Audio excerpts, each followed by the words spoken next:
this about this issue. I feel like... Louder, please. Mike. I feel like I've been invited to give the eulogy for a very great person who's died, and I'm honored to have been asked, but I'm saddened by the occasion.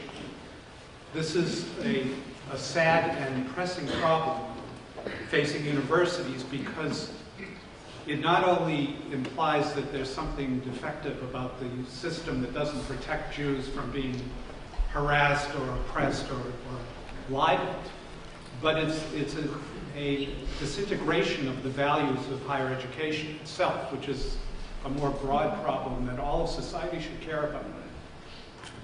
The great commentator and journalist Melanie Phillips from Britain just wrote a book, which some of you may be familiar with. It's called The World Turned Upside Down.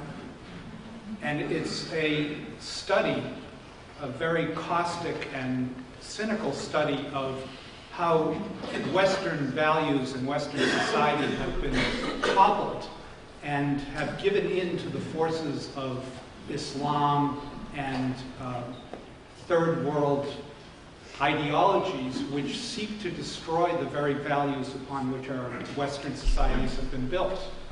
She calls it the dialogue of the demented, this idea that the conversations and narratives that we're having about Islam, the West, about the Middle East, the Arab-Palestinian conflict, are inversions of the truth.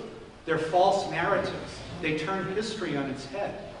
They create a view of the world which is cast through ideological eyes and is therefore false and dangerous. It's dangerous for the continuation of our society. And writing from Britain, as Melanie Phillips does, where the entire culture of Britain is giving way to the forces of Islam, she sees a suicide going on there, which James Burnham wrote about long ago, called The Suicide of the West, where giving up these values that are important leads us to the destruction of our own institutions and institutions of learning. This world turned upside down has no better laboratory and no better example than the campuses today, as you've seen a small portion of. I spent the last 4 years studying the instances of anti-Israelism and what has morphed into and regularly becomes raw anti-Semitism on campuses. It's very convenient, as you know, for folks who probably at heart may be anti-Semites to say, oh, no, no, no, I have no issues with Jews. It's only those disgusting Nazi-like Zionist Israelis that I despise. And they're ruining the earth. And they're the sole impediment to world peace. So why did this happen on campuses? What's going on that's letting this come about? There's a lot of factors going on. One of them is this phenomenon that the journalist David Horowitz characterized as an unholy alliance, he called it. And what he meant was that two groups on campuses particularly have joined forces against a common enemy of Israel.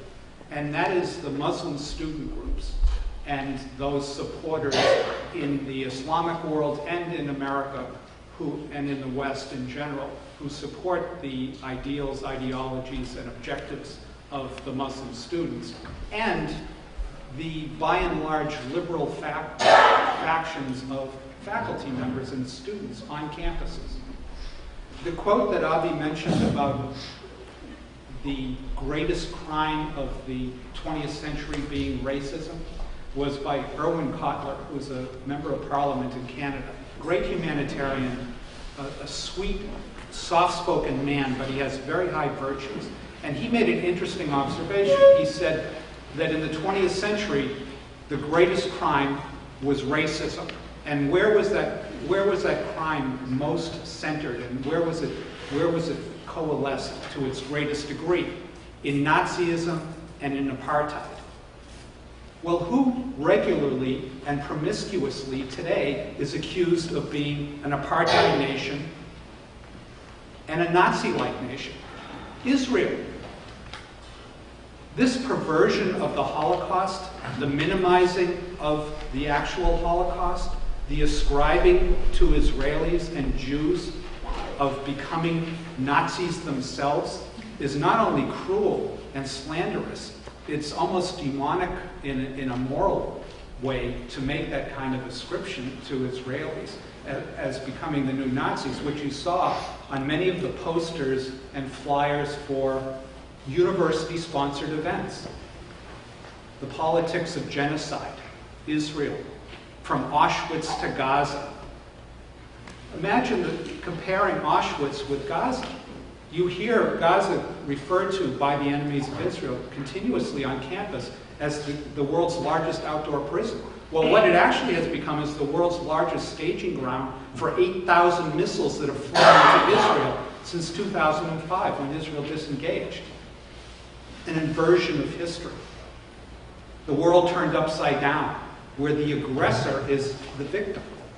The other phenomenon on campus is that the Palestinians, not because they're actually loved, not because they're supporters, as Avi mentioned, actually care about whether they have statehood or not.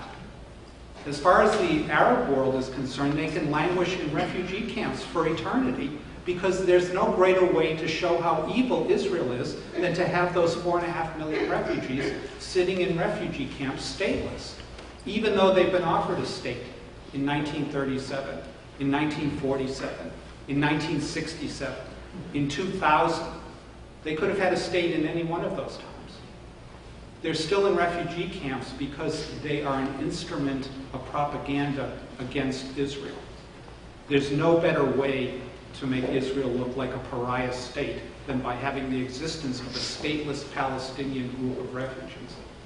This is a narrative that's promoted on campus, but it's promoted not as if it's the fault of the Palestinians, obviously. It's Israel's fault for being intransigent, or for having 1,300 apartments being built in East Jerusalem, in a Jewish neighborhood, in the capital of Israel. And Joseph Biden is going to Israel complaining that Jews are living in Jerusalem. Meanwhile, in the West Bank, an Arab will get the death penalty for selling land to a Jew. This is the world turned upside down,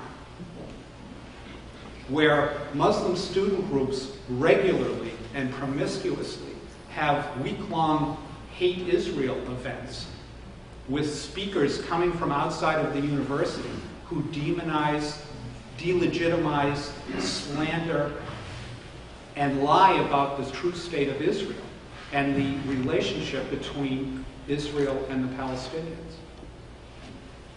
There's 600 chapters of the Muslim student associations on American campuses.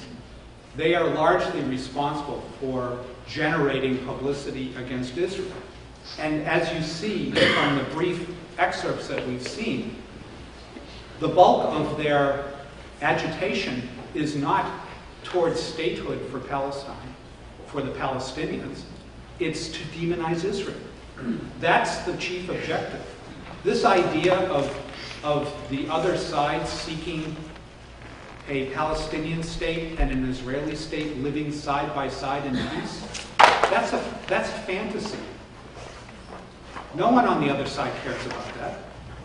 They want a state without Israel being there. And it's clear that all of their ideologies, all of their approach to the politics of Israel is to make Israel be destroyed. Thus, the boycotts, divestment, and sanction movements on campus. Campus leaders are at the forefront of the boycott movement, trying to get universities to divest, to destroy Israel by weakening it economically, by depriving it of weaponry by which it can defend itself. Well, it's very interesting, but last month, one of the leaders of the boycott movement said, you know what? It doesn't even matter if any university actually ever divests and pulls money out of Israel. Why doesn't it matter? Because what matters is that they can constantly refer to Israel as an apartheid nation over and over again. and call for divestment. Whether the divestment happens or not is almost irrelevant. What's relevant is that they're able to continually lie about the character of Israel, that Israel is a racist apartheid nation, that it's somehow depriving the Palestinians of statehood, that Israel is the fault in the Middle East, that Israel is the main impediment to world peace, that Israelis are Nazi-like. This is the narrative that students walking by these regular demonstrations hear over and over again. So after 4 years at a university, when most students go in to college with little or no political feelings either way, liberal or conservative, maybe some passing interest in Israel, many students leave college now thinking that Israel is the worst country on earth, that they are barbaric, they're Nazi-like, they deprive the Palestinians of a state. And the Palestinians have become the new South Africans now. They're the favorite victim of the left. So that the same folks that were behind the unraveling of apartheid in South Africa have now taken up the Palestinian cause as their own. The third world victim, the powerless, rock-throwing Palestinian child who faces the Apache helicopters of Israel, the military might of this mighty, militaristic, imperialistic, colonial power, the Zionist regime of Israel, against these poor, innocent Palestinians whose land was stolen by colonists who came from Europe to the Promised Land with no prior connection to the Holy Land. This is the narrative. This is what's taught in Middle East departments at Columbia and elsewhere. That all of the pathologies of Arab states and those totalitarian regimes and those dysfunctional societies are because of imperialism, the legacy of colonialism, and the existence of a democracy, a Jewish democracy in the midst. So this narrative on campuses, this agitation that's promulgated by left-leaning professors, radical Muslim and other students, self-hating Jewish groups and students like Jewish Voice for Peace, If Americans Knew, all of these forces come together with a common enemy, and that enemy is Israel.